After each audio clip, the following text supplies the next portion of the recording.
윤석열 대통령은 끝까지 외교부 장관이 탁월하다고 강변하지만 결과는 처참합니다.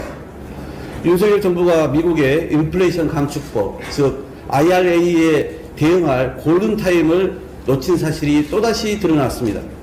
미의회가 이 법안을 통과시키기 일주일 전 주미대사관이 우리 대통령실의 그 핵심 내용을 보고 있다는 것입니다. 당연히 윤석열 대통령이 방한한 낸시 펠로시 하원 의장과 전화 통화하기 전이었고, 최종 법안 통과의 의사봉을 두드릴 당사자는 낸시 펠로시 의장이었습니다. 윤석열 정부의 외교 무능과 참사에 대한 국민 판단은 이미 끝났습니다. 국민 10명 중 7명이 윤 대통령의 이번 순방을 부정적으로 평가했습니다. 대한민국 국민이 키워온 자부심, 경제 규모 10위의 대한민국 국격이 윤석열 정부 4개월여 만에 훼손됐기 때문입니다. 윤석열 대통령은 문재인 정부를 향해 무식한 삼류 바보들 데려다 정치에서 경제, 외교, 안보 전부 망쳐놓았다고 평했습니다. 그러나 우리나라가 2년 연속 G7 회의에 초청받으며 높아진 국제 유상을 전 세계에 보여준 것은 바로 작년이었습니다. 대통령이 진심을 다해야 할 대상은 외교부 장관이 아니라 대한민국 국민입니다. 장관이 충성해야 할 대상도 국민이지 대통령이 아닙니다. 외교 대참사의 최종적 책임자이자 문제 당사자인 대통령은 단 한 번도 국민께 사과하지 않았습니다. 그 어떤 유감 표명도 없었습니다.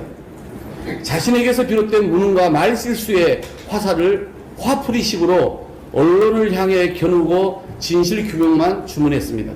집권 여당은 언론사를 찾아가 항의하고 검찰 고발까지 자행했습니다. 대통령이 유감을 표명하고 외교부 장관의 진솔한 사과와 대통령실 참모의 인사 조치가 있으면 민주당은 외교부 장관 해임 건의안을 철회해달라는 국회의장의 합리적이고 상식적인 중재를 일거에 거부한 것은 윤석열 대통령이고, 이런 국회의장을 대상으로 사퇴 권고안을 내겠다며 적반하장식 협박에 나선 것은 여당 국민의힘입니다. 이것이 정상적인 국정 운영이며 이성적인 정치 집단입니까? 이 정도면 막무가내 대통령이자 먹통 정권입니다. 민주당은 국민에 따라 어제 외교부 장관 해임 건의안을 처리한 것입니다. 윤석열 대통령이 의회 민주주의를 존중하는 최소한의 진정성이 있다면 이번 국회의 결정사항을 반드시 수용해야 합니다. 대국민 사과도 외교 라인에 세심도 없이 그냥 뭉개고 가겠다는 것은 국민에 대한 정면 도전입니다. 윤석열 대통령은 국민이 준 마지막 기회를 걷어차지 않길 바랍니다. 한 가지만 더 말씀드리겠습니다. 외교가 경제입니다. 그런데 또 빈손 외교입니다.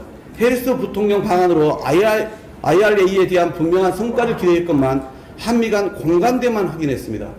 법률 집행 과정에서 우리 측 우려를 해소할 방안이 마련되도록 잘 챙겨보겠다고 했지만 구체적 안은 없는 외교적 수사로밖에 보이지 않습니다. 정부의 외교 무능이 우리 기업의 세계 무대 경쟁력을 훼손하고 있습니다. 독일 폭스바겐은 2023년부터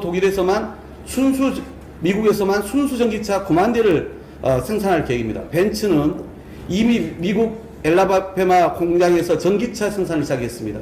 두 회사는 지난달 IRA에 포함된 북미산 광물 부품 비율 달성을 위한 준비도 마쳤다고 합니다. 그러나 미국 내 전기차 판매 2위인 현대차는 정부 외교 무능의 직격탄을 맞았습니다.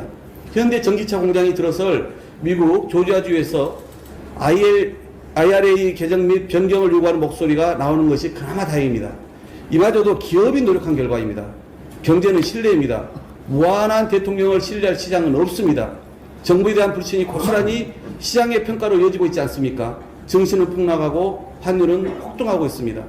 경제는 난리가 났는데 정부는 야당 때려잡기, 언론 때려잡기에만 열중할 뿐입니다. 윤석열 정부의 외교 무능이 낳은 경제 대참사는 검은 월요일, 검은 수요일로 끝나지 않을지 모릅니다. 블룸버그는 아시아 외환위기를 다시 경고하고 있습니다.